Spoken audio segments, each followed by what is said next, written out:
Sky बघा कसं मस्त क्लिअर आहे. आम्ही दुबईला पण राहिलो आहे, पण दुबईलासुद्धा असं स्काय मस्त क्लिअर असायचं. पण क्लायमेट वाईज तिकडे खूप गरम आहे आणि तिथली ब्युटी वेगळीच आहे. त्यांनी जास्त करून सगळे अशी ग्रीनरी कमीच आहे, कारण डेझर्ट आहे ऑलरेडी ते. डेझर्ट त्यांनी भरपूर डेव्हलप केलं आहे तसं लॉन बिन करून.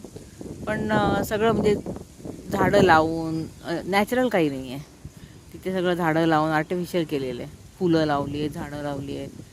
पण केवढं करून करून किती करणार ना. त्यामुळे तेवढं तिथे ग्रीनरी नाही आहे. आणि इथे अशी भरपूर ग्रीनरी आणि सुंदर असं स्वच्छता आहे सगळीकडे. हवा क्लिअर आहे. पण एक आहे की माणसं कमी दिसतात इथे. आपल्या इंडियासारखी इकडे तिकडे अशी माणसं दिसत नाही. आणि असतात ती पण आपले कुत्रे घेऊन फिरवायला येतात. आणि मुलं पण अशी खेळताना वगैरे असे आपल्याकडे कशी दिसतात तशी काहीतरी कुठेतरी दिसतात. असं फिरताना असं वाटतं की कोण राहतात की नाही या बंगल्यांमध्ये, कारण एवढी शांतता असते. कदाचित लोनलीनेस इथे आहे, कारण माझी मुलं पण सांगतात लोनलीनेस इथे एक मोठा इश्यू आहे. त्यामुळेच ही लोकं अशी कुत्रे वगैरे पाळत असतील, कारण प्रत्येकजण आपापल्या ह्याच्यामध्येच असतं. आवाज कुठे नसतो. नेचरने मात्र हे खूप ब्लेस आहे. क्लायमेट खूप सुंदर आहे. हे बघा असं त्या नदीच्या बाजूलाच, त्या लेकच्या बाजूलाच असा रोड आहे गेलेला. हा पायवाट आहे अशी, आणि बाजूला असं चांगला डांबरी रस्ता आहे सायकलिंग वगैरे करायला किंवा जॉगिंग करायला. आणि असं पायवाटेवरनं चाललो आहे आणि बाजूला हे असं नदी आहे.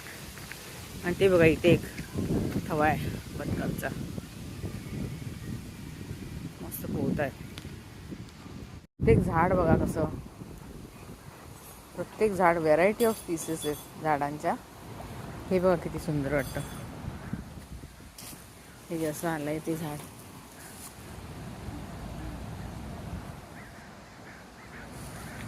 नदीच्या कडेलाच अशी झाडं आहेत ती. ह्या मागे मी तुम्हाला दाखवली फळं.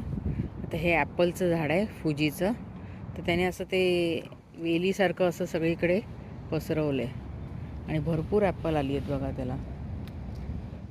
हे बघा, ते झाडाच्या फांद्या अशा वेलीसारख्या पसरवल्या आहेत. ॲक्च्युली ॲपलचं झाडच असतं, वेल नसते ती. हे बघा इथे किती ॲपल आले आहेत, भरपूर ॲपल आले आहेत. लावलेली झाडं आहे ती, मस्त मोठी झाल्यावर छान दिसतील.